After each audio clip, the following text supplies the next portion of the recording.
बलूचिस्तान अब आजाद है, पाकिस्तानी नहीं। बलूच नेताओं की भारत से ये मांग, अरे ये मिट्टी, ये हवा, ये पहाड़, ये सब हमारा है, हमारा अपना बलूचिस्तान। सुनो दुनिया वालों, हमारी दास्तान, हम किसी के गुलाम नहीं, हम अपनी किस्मत के मालिक हैं। ये जमीन हमारी जान है, इसका हर कंकर शान है। यही कह रही हैं बलोच, हम अपनी आजादी की कहानी खुद लिखेंगे, ना कोई बंधन, ना ही कोई जबरदस्ती। ये बलूचिस्तान है। बलूचिस्तान पाकिस्तान के लिए सिरदर्द बन चुका है और दुनिया की नजरें इसी पर टिकी है कि क्या बलूचिस्तान वाकई आजाद हो चुका है, क्या पाकिस्तान की नींव अब हिलने वाली है। दोस्तों, सच तो ये है कि पाकिस्तान की हालत अब पतली हो चुकी है। एक तरफ पीओके में बगावत, दूसरी तरफ बलूचिस्तान में विद्रोही और ऊपर से आर्थिक संकट। पाकिस्तान की सेना अब चारों ओर से घिरी हुई है। सबसे बड़ी बात है कि बलूच लोग अब डरने वाले नहीं हैं। वो अपनी आजादी के लिए लड़ रहे हैं और उनकी आवाज अब पूरी दुनिया में गूंज रही है। सीपीईसी प्रोजेक्ट, जो चीन का ड्रीम प्रोजेक्ट है, वो भी अब खतरे में है, क्योंकि बलूच लोग कह रहे हैं कि हमारी जमीन, हमारा संसाधन और हमारा हक हमें चाहिए। और दोस्तों, ये हक की लड़ाई अब रुकने वाली नहीं है। बलूचिस्तान पाकिस्तान का सबसे बड़ा प्रांत है, जो क्षेत्रफल में तो बड़ा है, लेकिन वहां के लोगों का दर्द और उनकी आजादी की पुकार उससे भी बड़ी है।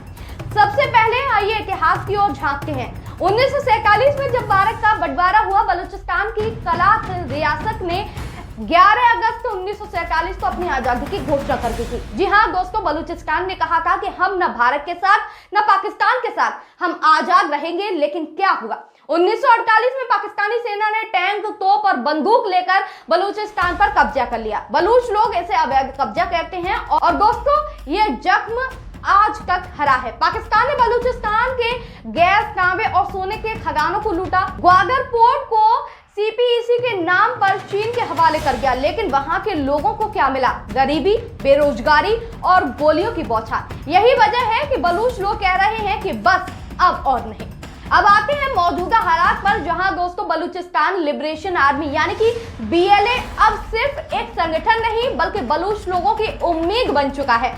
8 से 10 मई 2025 को बीएलए ने पूरे बलूचिस्तान में 39 सैन्य ठिकानों पर हमला किया और सबसे बड़ा धमाका, बीएलए ने दावा किया उन्होंने बलूचिस्तान की राजधानी क्वेटा पर कब्जा कर लिया है। हाँ दोस्तों, क्वेटा ये वो शहर है जो पाकिस्तान की सत्ता का गढ़ माना जाता है। बीएलए ने पाकिस्तान को आतंकवादी देश करार दिया और दुनिया से अपील की कि वो अपनी आजादी के लिए आवाज उठाए। और ये सिर्फ हमले नहीं, ये एक रणनीतिक चाल है। बीएलए अब सिर्फ हथियार नहीं, बल्कि सोशल मीडिया का भी इस्तेमाल कर रहा है। एक्स पर फ्री बलूचिस्तान ट्रेंड कर रहा है और पूरी दुनिया में ये मुद्दा भी गूंज रहा है।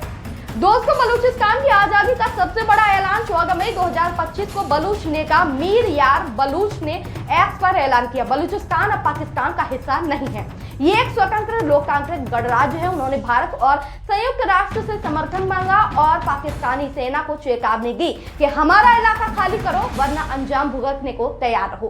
दोस्तों, ये कोई छोटा बयान नहीं है, ये वो आग है जो अब पाकिस्तान के लिए जंगल की आग बन चुकी है। और सबसे बड़ी बात, पाकिस्तान के पूर्व कार्यवाहक प्रधानमंत्री अनवरुल हक काकर ने खुद स्वीकार किया कि बलूच लोग नाराज हैं और वो आजादी मांग रहे हैं। पाकिस्तान का अपना नेतृत्व अब सच बोलने लगा। अब सवाल यह है कि भारत की इसमें क्या भूमिका है। दोस्तों, हाल ही में भारत ने पीओके को लेकर सख्त रुख अपनाया। भारत ने कहा पीओके हमारा है और पाकिस्तान को इसे खाली करना होगा और बलूच नेताओं ने इसका खुलकर समर्थन किया। मीर यार बलूच ने कहा अगर पाकिस्तान पीओके नहीं छोड़ता तो इसके जनरल जिम्मेदार होंगे। दोस्तों, ये नया मोड़ है। बलूचिस्तान और पीओके का मुद्दा अब एक साथ उभर रहा है और दुनिया की नजरें वो अब इस क्षेत्र पर टिकी है। लेकिन सवाल यह है कि क्या संयुक्त राष्ट्र या फिर कोई ऐसा देश बलूचिस्तान की आजादी को मान्यता देगा या फिर सिर्फ एक और आंदोलन बनकर रह जाएगा। तो दोस्तों, क्या बलूचिस्तान वाकई आजाद हो जाएगा? क्या ये आंदोलन पाकिस्तान की सत्ता को उखाड़ फेंकेगा या फिर ये सिर्फ सोशल मीडिया का हंगामा बनकर रह जाएगा? सच तो यह है कि बलूचिस्तान की जनता अब जाग चुकी है, उनकी आवाज अब दबने वाली नहीं है।